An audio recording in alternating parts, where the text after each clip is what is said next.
तो निकुंज, जो गवर्नर साहब ने कहा वही बोलती हूँ मैं, इसको आप समझाइएगा कि किस संदर्भ में इन्होंने कहा। We play one day cricket, we play T20 cricket, we also play test cricket, but for RBI test cricket is never ending.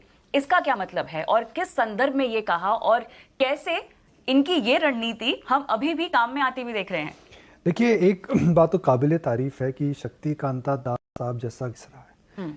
इन्होंने कमान जब संभाली थी तो उसके बाद येस बैंक का फियास्को हुआ, उसके बाद LNFS क्राइसिस हुआ, उसके बाद कोविड हुआ और उसके बाद इतनी ज़बरदस्त इन्फ्लेशन वापस आई। तो इन सब फैक्टर्स को एक गवर्नर ने एक ही काल में देखा है, जो कि बहुत एक्स्ट्रॉर्डिनरी सर्कमस्टांसेस। देखिए, इकॉनमी में हमेशा ऊपर उतार चढ़ाव आता रहता है, हमेशा चेंजेस आते रहते हैं, मगर इतनी कॉन्सेंट्रेटेड क्राइसिस पिछले 5 साल में जो आई हैं और जिस प्रकार से आरबीआई ने कमान संभाली है, जो डिसीजंस लिए हैं और जो कि हट के डिसीजंस हैं, जो कि इन्फ्लुएंस, जो कि डिसीजंस थे जो कि based on understanding of the country and the world economy, I think काबिल तारीफ है।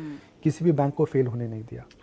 कोविड के बाद भी हमने देखा कि एनपीए की कोई बहुत बड़ी लहर नहीं लगी थी, एक्सेस मनी प्रिंटिंग नहीं करी सरकार ने। हमारी जो बॉन्ड यील्ड्स हैं, बॉन्ड यील्ड्स भी अगर आप देखें तो रिजर्व बैंक ऑफ इंडिया ने बड़ी बेहतरीन तरीके से उनको मैनेज करा था। ग्लोबली फिनटेक्स को भी संभाला, मगर फिनटेक्स से जो रूल थे इतने टाइट नहीं हुए कि सारे फिनटेक का इनोवेशन खत्म हो जाए। तो जिस प्रकार से रिजर्व बैंक ऑफ इंडिया ने इकोनॉमी को संभाला है गवर्नर साहब के नेतृत्व के अंदर, काबिले तारीफ है। अब बात करते हैं क्रिकेट टर्मिनोलॉजी की। गवर्नर साहब को क्रिकेट देखने का बहुत शौक है, बता रहे थे हमें। तो क्रिकेट टर्मिनोलॉजी में उन्होंने सबसे पहले T20 कहाँ पे उपयोग करा। T20 की रणनीति क्या है, आकर के फटाफट छक्का लगाइए या रनआउट या फिर क्रिकेट लीजिए। तो इन्होंने T20 की रणनीति अपनाई जब इन्होंने एक सरप्राइज मीटिंग से इंटरेस्ट रेट बढ़ा दिया। आउट ऑफ द टर्न जाकर के युद्ध हो चुका था, इंटरेस्ट रेट्स ऊपर जा रहे थे, इन्होंने अगली MPC कमेटी मॉनिटरी पॉलिसी का वेट नहीं करा, जाकर के फटाफट इन्होंने बढ़ा दिया। फिर आपका आता है मीडियम टर्म, जैसे हम कहते हैं वनडे क्रिकेट, 50 ओवर आजकल मीडियम टर्म हो गया मेरे हिसाब से। तो उसके अंदर इन्होंने बैलेंसिंग करी, लिक्विडिटी मैनेजमेंट की, उन्होंने बैलेंसिंग करी, पूरे बैंकिंग और NBFC सिस्टम को सेफ रखा। हमने देखा कोविड के समय में जिस प्रकार का बैंक्स को एक लेवर मिला था, रिटेल इन्वेस्टर्स को लेवर मिला था कि आप क्रेडिट कार्ड या फिर लोन्स को डिले कर सकते हैं, ये बहुत बेहतरीन तरीके से मैनेज करा गया था। फिर आती है टेस्ट मैच स्ट्रेटेजी, जो हम कहते हैं लॉन्ग टर्म, जिसके अंदर आपको 2 चीज़ों पे हमेशा फोकस करना रहता है, इन्फ्लेशन एंड ग्रोथ। इंडिया के अंदर वॉर अगेंस्ट इन्फ्लेशन एक कांस्टेंट वॉर है और आपको ग्रोथ को भी वापस लाना पड़ेगा। तो आप किस प्रकार की बैलेंसिंग एक्ट करते हैं जिसमें ग्रोथ भी रहे और इन्फ्लेशन भी रहे। देखिए, दुनिया में जो इन्फ्लेशन आई थी, अमेरिका में 40 साल के हाई पर, यूरोप में 50 साल के हाई पर, उससे पुराना शायद डेटा नहीं है, मगर जो इन्फ्लेशन थी इतनी ज़्यादा हाई आई है। हिंदुस्तान की इन्फ्लेशन 4.5 से 6.5% के बीच में रही। तो उसमें हमने देखा कि इन्फ्लेशन की वजह से एक स्लो डाउन आया था, मगर वो स्लो डाउन मैनेजेबल है। फेड अभी भी इंटरेस्ट रेट्स बढ़ा रहा है, पिछली मीटिंग में बढ़ाया, मगर शक्तिकांता दास ने पिछली मीटिंग के अंदर रेट नहीं बढ़ाया। उन्होंने पॉज बटन प्रेस करा है और ये भी बोला कि अगर सर्कमस्टांसेस नहीं ठीक होंगे तो मैं वापस आकर रेट बढ़ा सकता हूँ। मगर आज एक बात का खुलासा हो गया कि इन्फ्लेशन नीचे आ रही है।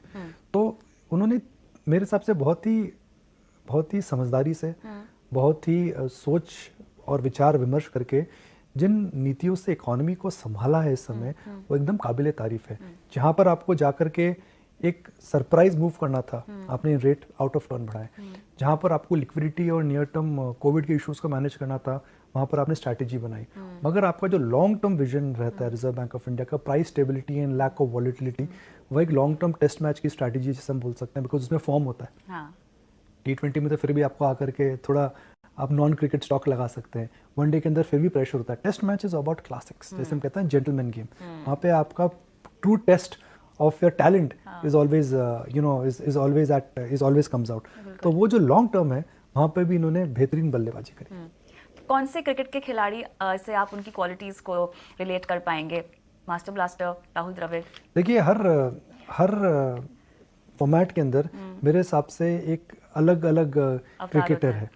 तो T20 के अंदर अलग फॉर्मेट है, वनडे में अलग फॉर्मेट है और टेस्ट मैच में अलग फॉर्मेट है। तो एक कॉम्बिनेशन निकालना बड़ा मुश्किल है, पर इन्होंने तीनों फॉर्मेट के अंदर मेरे हिसाब से बेस्ट बैटिंग करी है। मतलब कपिल देव भी है, सचिन तेंदुलकर भी है, राहुल द्रविड़ भी है, सभी टॉप बैट्समैन और प्लेयर्स हैं। बड़ी बेहतरीन तरीके से रिजर्व बैंक ऑफ इंडिया ने, and we don't realise it that you know how difficult it would have been बिल्कुल। अगर ये रणनीतियां नहीं अपनाई जाती। बिल्कुल, लेकिन एक चीज जो मुझे समझनी है, अभी अगर जो पॉज बटन हिट हुआ है, हमारे यहाँ तो जितने भी समीकरण हैं वो काफी अच्छे दिखाई दे रहे हैं, काफी स्ट्रांग, हम अपने ग्राउंड्स पे खड़े हैं। इसके बावजूद अगर ग्लोबली ब्याज दरें बढ़ती रहीं तो क्या ये विवश हो जाएंगे थोड़ा बहुत बढ़ाने में, कि आपको लगता है कि पॉज बटन हिट जो हुआ है वो आगे भी एक्सटेंड हो सकता है? देखिए, इंडिया कनेक्टेड है और ग्लोबली इन्फ्लेशन अगर वापस आती है तो आपको इंटरेस्ट रेट बढ़ाना ही पड़ेंगे, आप इतना बड़ा डिफरेंस नहीं रख सकते। मगर क्या ग्लोबली इन्फ्लेशन वापस आएगी और क्या ग्लोबली इन्फ्लेशन इस प्रकोप से वापस आएगी, वह भी नहीं लगता है, बिकॉज डिमांड कम हो रही है।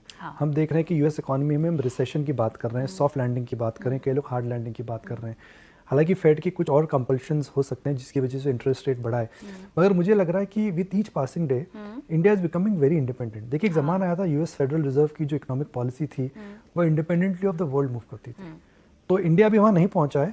मगर हमें एक प्रकार का उस पैटर्न को फॉलो नहीं करना है जो कि हमने देखा था बिगनिंग ऑफ द ईयर में। शक्तिकांता दास साहब ने इंटरेस्ट रेट्स नहीं बढ़ाए, जबकि उसकी अगली मीटिंग में फेड ने 2 बार इंटरेस्ट रेट बढ़ाए। तो फेड इंटरेस्ट रेट बढ़ा रहा है मगर reserve Bank of India pause कर चुका है। तो मुझे लगता है कि जो देखिए, ग्लोबल ट्रेंड से आप ज्यादा हट के जा नहीं सकते हैं, मगर पहले तो आप ग्लोबल ट्रेंड को कॉपी करते थे, फॉलो करते थे, अब आप उसको समझ रहे हैं और उससे थोड़ा सा हट के जा रहे हैं।